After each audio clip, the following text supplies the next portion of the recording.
Pencurian listrik yang sering dilakukan itu ada dua jenis. Yang pertama, ada yang disebut dengan pencurian listrik secara murni. Yang kedua, ada yang disebut dengan mencuri daya listrik. Nah, yang pertama, seperti apa pencurian listrik secara murni? Nah, itu biasanya dipasangkan dulu untuk MCB-nya.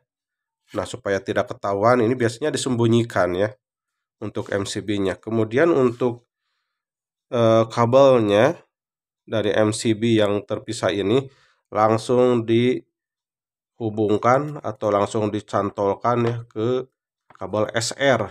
Nah, kabel SR yang dari PLN, nah itu masuk sebelum KWH meter.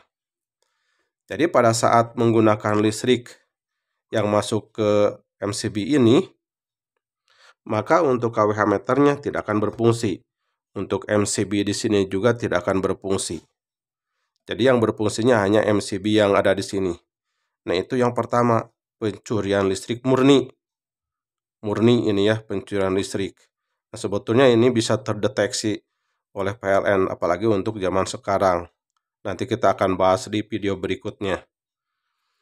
Yang kedua, ada yang disebut dengan pencurian daya listrik. Nah, contohnya di sini MCB-nya terpasang 4 ampere ya. Kalau 4 ampere itu dayanya 900 PA. Nah, kemudian karena di rumahnya atau di tempat kerjanya tidak cukup untuk listriknya, diganti sendiri untuk MCB-nya, misalkan dengan 10 ampere. Tanpa laporan, nah namanya juga pencurian ya. Nah, otomatis kalau diganti dengan yang 10 ampere, dayanya itu langsung 2200 PA.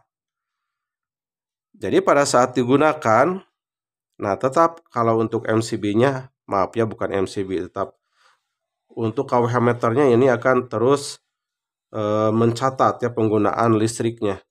Jadi akan berfungsi itu ya untuk KWH meternya. Jadi itulah yang banyak terjadi dalam pencurian listrik. Jadi ada yang mencuri listrik secara murni, ada yang disebut mencuri listrik atau yang disebut dengan mencuri daya listrik. Nah, bagaimana PLN bisa mendeteksi bahwa di daerah tersebut ada pencurian listrik? Nah, itu sangat mudah. Tinggal simak saja nanti di video berikutnya.